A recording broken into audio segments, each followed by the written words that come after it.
dolores constantes, visitas recurrentes al hospital, noches en vela. Y todo esto, hermanos, merma tu confianza en Dios. Y estos problemas, hermanos, toman dimensiones gigantescas y tienen la intención de aplastar tu confianza en Dios si tú lo permites. El rey David, hermanos, sabía de primera mano, ¿recuerdan? Él es el escritor de este salmo. Él sabía de primera mano lo que era enfrentar problemas gigantes, literalmente hablando. ¿Recuerdan cómo se llamaba ese problema gigante del rey David? ¿Cómo? Goliat. Mas sin embargo, hermanos, él pudo enfrentar y obtener la victoria ante aquel problema gigante porque tenía una confianza plena. Perdón.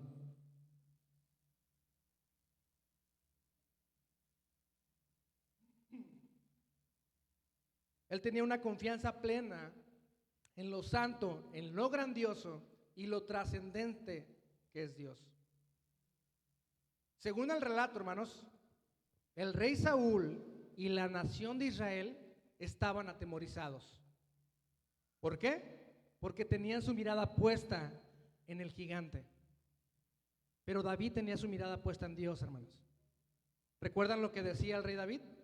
Mientras todos miraban al gigante, el rey David decía: ¿quién es este incircunciso que se atreve a retar a Jehová de los ejércitos? Mientras la nación, mientras el rey tenía la mirada puesta en el gigante, ¿en quién tenía la mirada puesta el rey David? En Dios. Y todos sabemos, hermanos, cómo concluye esa historia. Termina cortándole la cabeza al gigante. Amén. Es por esa razón, hermanos, que David puede decirle a su alma: bendice, alma mía, a Jehová, y bendiga todo mi ser, su santo, su grandioso, su poderoso nombre. La meditación en el Señor, hermanos, en su palabra y en sus obras, nos acercan al Señor. Yo sé que usted alguna vez fue niño. Y ustedes recordarán, hermanos, o yo recuerdo por lo menos cuando era niño, cuando iba a visitar a mi abuelita en Zacatecas y le preguntaba a mi mamá: mamá, ¿dónde vamos a ir? Y me decía: mira, ¿ves aquella montaña que está hasta allá? Y yo: sí, la miro. Vamos a pasar por ahí. Y ok. Y como niño, hermanos, recuerdo haber visto la montaña muy a lo lejos. Y cuando estamos lejos de la montaña, ¿cómo se mira la montaña, hermanos? Chiquita, ¿no? Y yo recuerdo que podía tapar la montaña con mi mano. Pero conforme nos íbamos acercando, hermanos, y cuando llegamos a la base de la montaña, pude darme cuenta que era algo inmenso, algo grande, que no podía abarcarlo ni siquiera con la mirada. Bueno, hermanos, la meditación en el Señor nos acerca a Dios. Muchas veces tenemos o vemos a un Dios pequeño, pero si nos vamos acercando, nos acercamos más y más y más, vamos a estar cada vez, hermanos, vamos a ser más conscientes de la grandeza, de lo majestuoso y de lo poderoso que es Dios. Pero para eso tenemos que poner en práctica la meditación. Amén. Mi hermano, medita en Dios y en su palabra. Descansa y refúgiate en su santidad, en su trascendencia, en su grandeza. Y cuando lo hagas, bendice su nombre. Y nunca olvides, hermano, que por más grandes, que por más terribles que parezcan tus problemas, nunca podrán sostenerse y prevalecer contra tu Dios. Dios es grande, hermanos. Tus problemas enfrente de Dios son pequeños. El pasaje sigue diciendo, hermanos, bendice alma mía a Jehová y no olvides, ¿qué dice, hermanos? No olvides ninguno de sus beneficios. El salmista, hermanos, le dice a su alma que medite y recuerde cada una de las ocasiones en que el Señor ha obrado a su favor y le ha dado cosas buenas. ¿Alguien aquí ha recibido cosas buenas del Señor? Amén. Y el rey David, hermanos, le dice a su alma que no olvide ninguno de sus beneficios para que su corazón no se torne indiferente ni mal agradecido. Porque, hermanos, esta es una realidad muy, pero muy común. En muchas ocasiones solamente buscamos a Dios cuando las cosas van terriblemente mal y no tenemos otra opción. Oramos y Dios obra a nuestro favor, hermanos. Y de repente hay calma en nuestra vida, porque Dios obró a nuestro favor. Y cuando todo está tranquilo, hermanos, cuando hay paz en nuestra vida, cuando ya nuestras necesidades fueron suplidas, muy pronto nos olvidamos del Señor. Y ya no le buscamos como cuando estábamos en necesidad. Y por consecuencia, ya no hay alabanza en nuestra boca. Por eso, hermanos, el salmista nos insta a recordarle a nuestra alma que no olvide ninguno de los beneficios del Señor y que vivamos con un corazón agradecido y dependiente de Dios. Porque si no, hermanos, es muy probable que Dios use las mismas dificultades, las mismas tribulaciones para llamar tu atención. ¿Solamente es en las tribulaciones? Muy bien, será en las tribulaciones.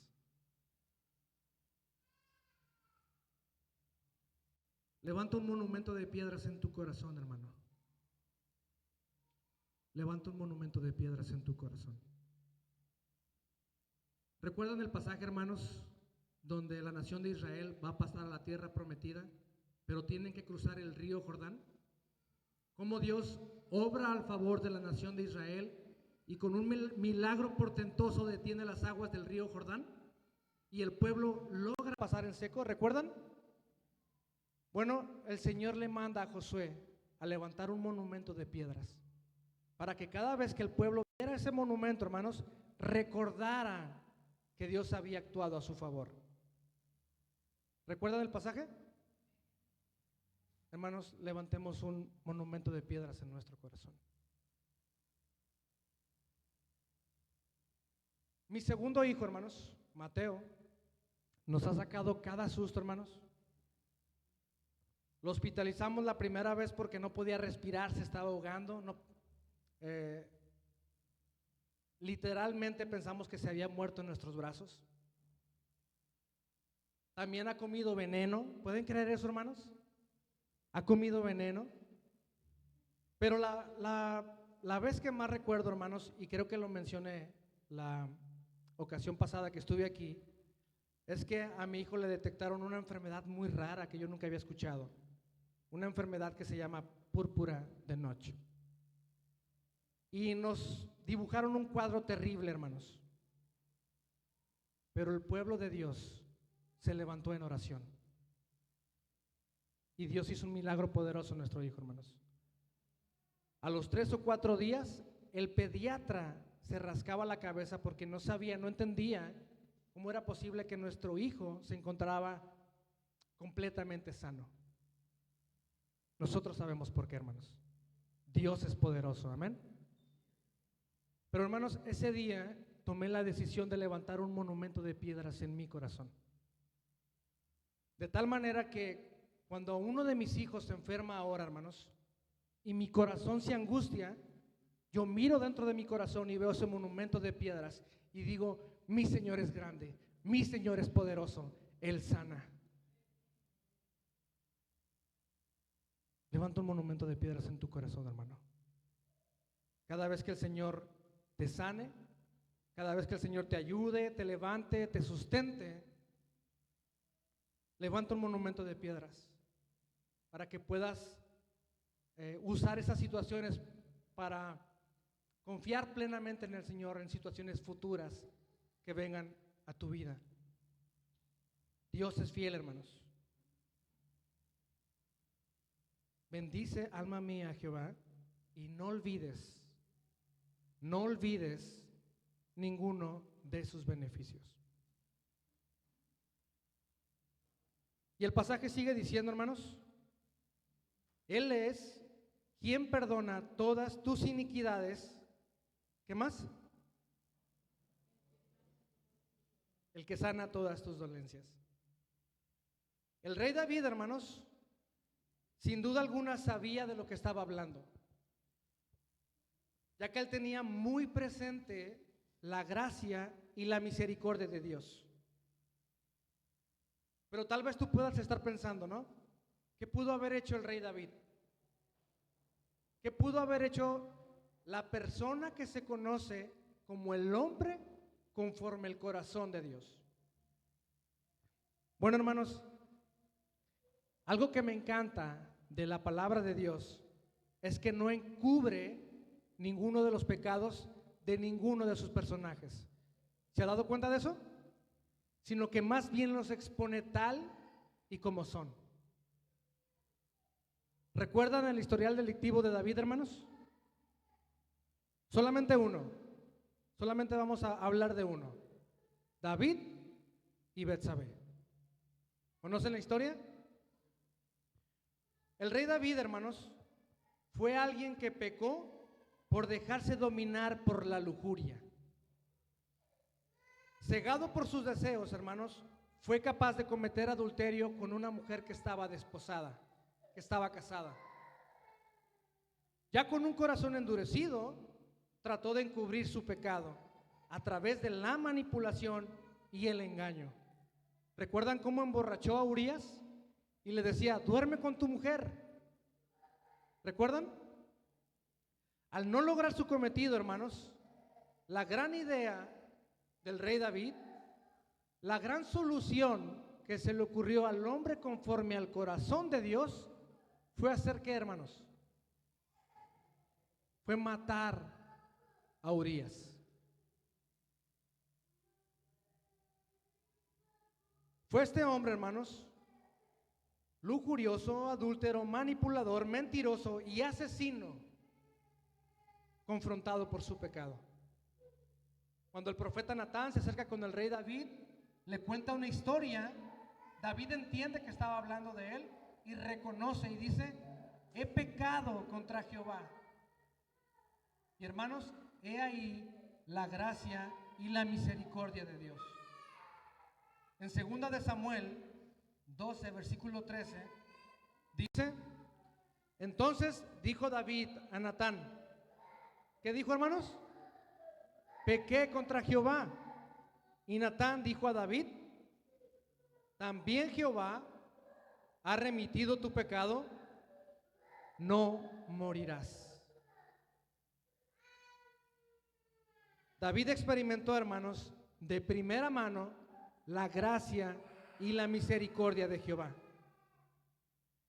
Y es esa persona, hermanos, que nos dice en el Salmo, Dios es quien perdona todas nuestras iniquidades. Y hermanos, esto nos ayuda porque todos nosotros somos pecadores en rehabilitación. Todos los días, hermanos, pecamos contra Dios, ya sea por comisión, por omisión, por motivación. Todos los días pecamos contra Dios. Somos personas que constantemente le fallamos al Señor, hermanos. Cedemos y caemos en la tentación. ¿Quién no ha caído en la tentación, hermanos? Y haber pecado contra Dios, hermanos, y venir a la iglesia, muchas veces nos hace sentir como hipócritas. culpables y la culpa nos aplasta. ¿Se ha sentido así alguna vez? ¿Nos sentimos hipócritas, hermanos? Y escuchamos la voz del acusador, hermanos, susurrándonos condenación. Y nos sentimos indignos de siquiera mencionar el nombre de Jehová. ¿Se ha sentido alguna vez así, hermano? Como un hipócrita, que la culpa lo aplasta por estar aquí, que no se siente digno, que le duele el haberle fallado a Dios. Seguramente sí, hermano. Seguramente sí. Pero déjeme decirle, hermano, que ese sentimiento de culpa y de dolor por el pecado tal vez sea el indicio más irrefutable de que usted sea un verdadero hijo de Dios. Porque un no creyente, hermanos, ama y se deleita en su pecado. Mientras que Dios, hermanos, ha dispuesto la tristeza por el pecado como un dispositivo en el corazón del creyente para que el creyente se duela por su pecado, se arrepienta y vuelva a su Señor. Mire lo que dice 2 Corintios 7:10. Ya está ahí enfrente, ¿verdad? Lo leímos todos juntos, hermanos. Dice, porque la tristeza que es según Dios produce arrepentimiento para salvación, de que no hay que arrepentirse, pero la tristeza del mundo produce muerte. ¿Se dan cuenta, hermanos? La tristeza que según Dios produce arrepentimiento para salvación. ¿Quién se le viene a la mente, hermano? ¿Qué personaje bíblico se le viene a la mente? Tal vez el apóstol Pedro. ¿Recuerdan que fue alguien quien negó al Señor? Que se arrepintió y después fue un hombre prominente en la palabra de Dios. Fue un hombre, hermanos, que sintió la tristeza según Dios y arrepentimiento para salvación. ¿Y recuerdan otro personaje bíblico que sintió la tristeza según el mundo? ¿Recuerdan a otra persona que también traicionó al Señor? El apóstol Judas, que traicionó al Señor y sintió, hermanos, tristeza, pero según el mundo. Y según el pasaje, la tristeza del mundo produce muerte.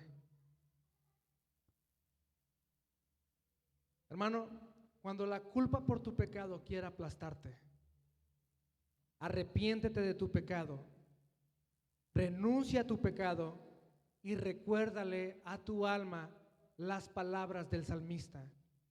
Él es quien perdona todas tus iniquidades y el que sana todas tus dolencias. Medita en la palabra de Dios, hermano. Medita en su palabra. Créela, vívela. No escuches al enemigo, hermano, que te habla condenación. No escuches la voz del enemigo que te habla para condenación. Escucha la voz del Señor, hermanos, que te dice que si confesamos nuestros pecados, Él es fiel y justo para perdonar nuestros pecados y limpiarnos de toda maldad.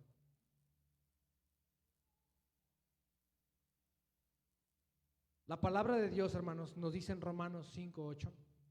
Vamos a leerlo todos juntos para terminar. Romanos 5:8. Ya está ahí, ¿verdad? Vamos a leerlo fuerte, hermanos.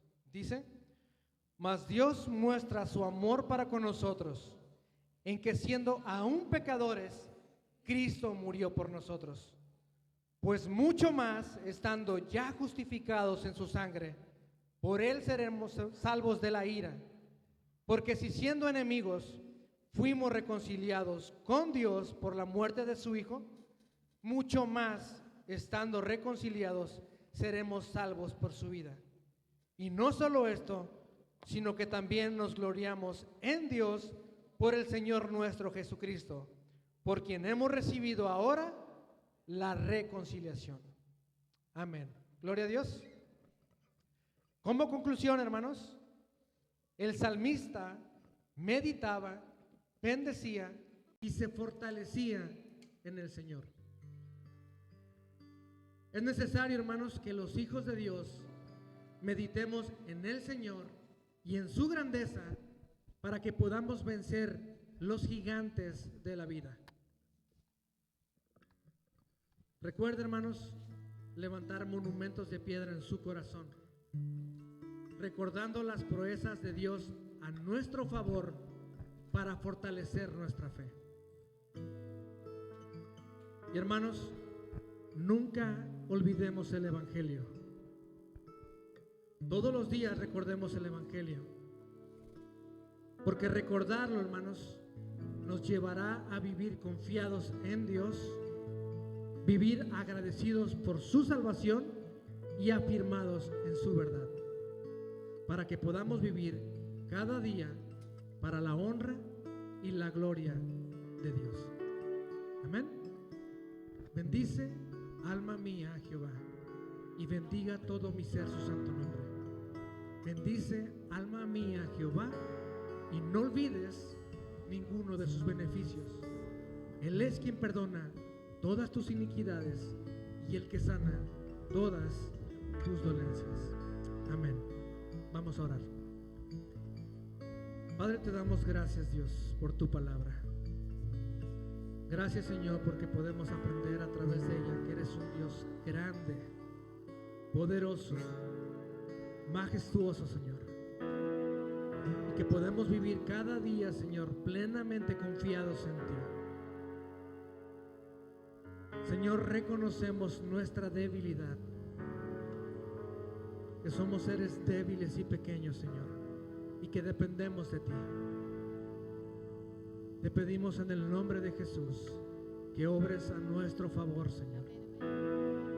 Ayúdanos, Padre, a apropiarnos de tu palabra, que podamos, Señor, cada día meditar en tu palabra, en entender quién eres tú, Señor, en tu palabra y en tus obras. Y que el meditar en tu palabra, Señor, nos ayude a conocerte cada vez más y más. Te necesitamos, Señor.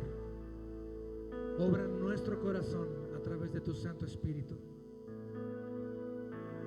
Que tu Espíritu Santo, Señor, ponga en nuestro corazón la necesidad de buscarte, de anhelarte, de sentir pasión por ti, Señor. Bendícenos, Señor. Te necesitamos tanto, Padre. Obra en nosotros, Dios.